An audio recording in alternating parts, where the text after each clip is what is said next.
Imagine you are waiting for a doctor's appointment, you are queuing up somewhere, you are at work, looking out the window, daydreaming, or if you are in school, looking out the window, daydreaming. In those situations, you are susceptible to daydreaming. You are taken somewhere else in a complete different reality. Certain scenarios may be unfolding. You may be recalling previous memories, coming up with arguments you should have said and postulated at the time.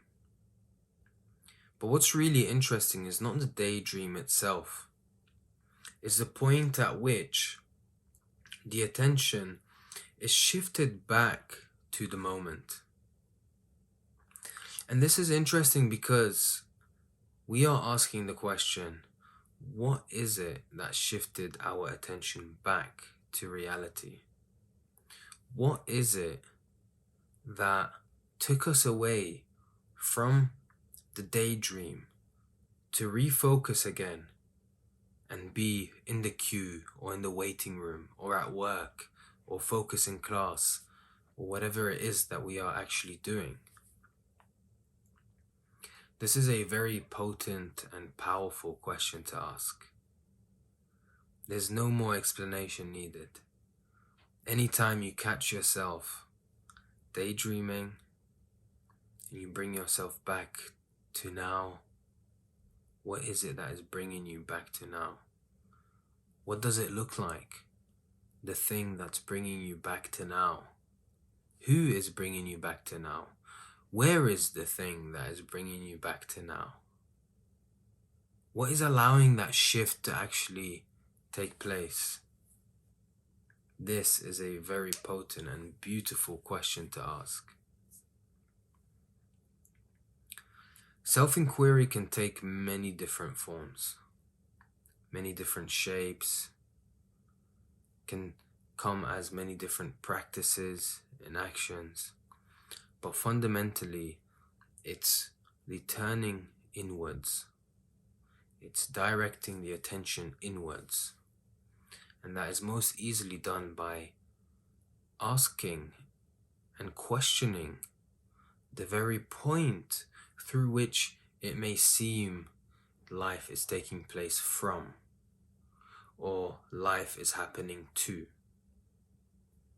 So if you are this entity, if you are this separate self, this individual, this person, and all of these images, if that's really the center and the core of who you see yourself to be, then questioning that is the start of turning inwards and discovering the very nature of that very core. And then it's about understanding, is this core fabricated? Is this core true? Where did this core come from? The biggest obstacle to true and proper self-inquiry is coming at it with prerequisite knowledge, coming at it with conditioning, coming at it while carrying the baggage of memories that is actually there to define that core to begin with. And so you're playing a game where the rules are working against you. So really true self-inquiry is actually about putting everything aside. And when I say everything, absolutely everything. Put it all aside. And once you put it all aside, almost like you are entering a holy place, a mosque, you take your shoes off at the door and you walk in. Picasso actually said this about when he starts painting. When he starts painting, he takes himself off as though he's taking his shoes off before entering a mosque. And so you are taking everything off, and your shoes will stay there. Your shoes, unless they're very fancy shoes, they'll stay there. No one's going to steal them. And so all your memories, all your conditioning, everything you thought you knew, and everything that defines your reality, that is somehow giving you the confidence to maneuver around reality, that is somehow giving you the identity to live this life. If you put that aside, what happens?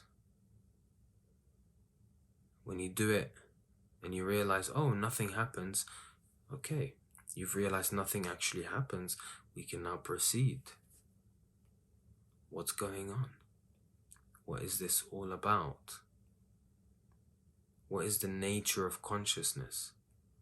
What is the nature of that which is allowing me to shift attention on different objects and different scenarios and different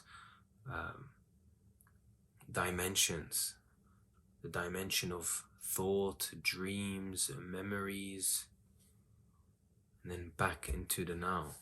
What is it that is allowing me to shift this attention? What is the nature of it? What is the quality of it? Self-inquiry can also take place in some way when observing a particular object. If you are observing this pen, or something, this pen, or anything that's taken for granted, something that it's a pen, you write with it, we know what it is. If you take a leaf, water, perhaps something natural, what is it really?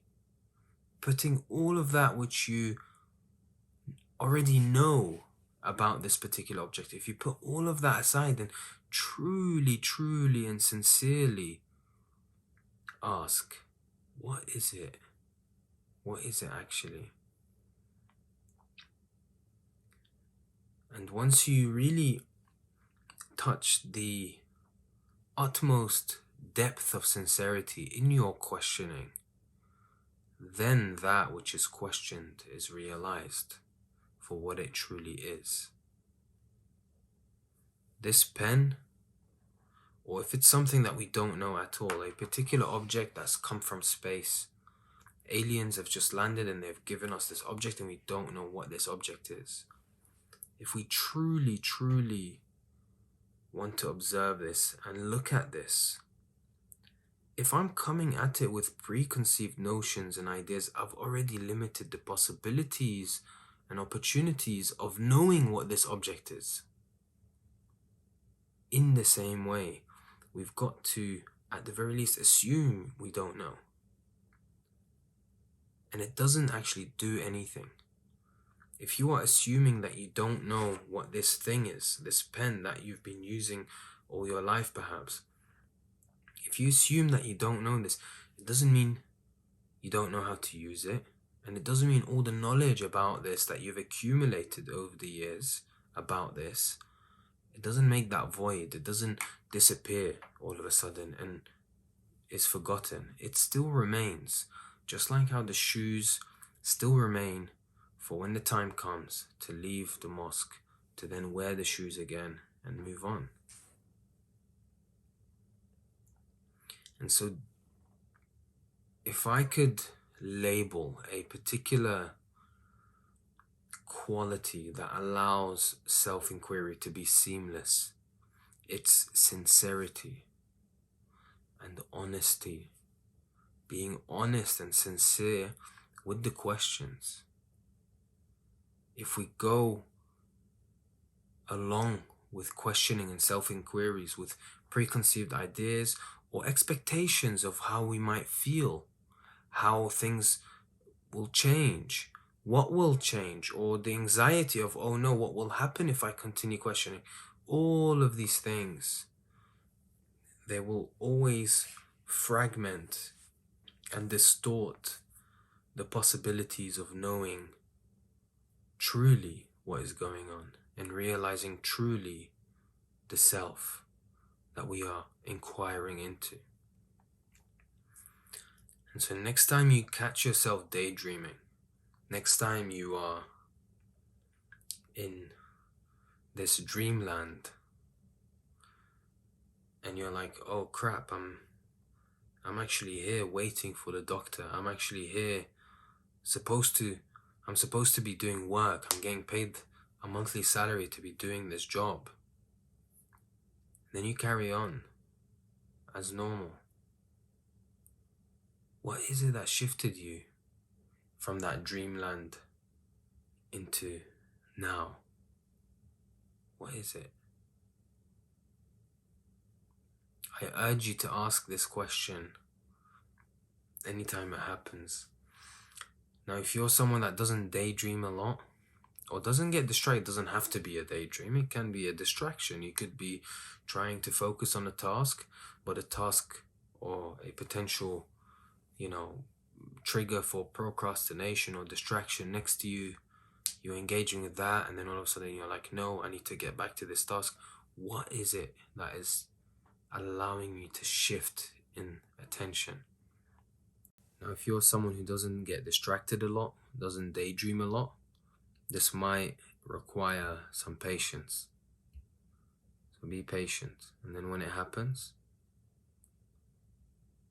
oh, what brought my attention back to this task at hand in this moment? So I encourage you to ponder about this.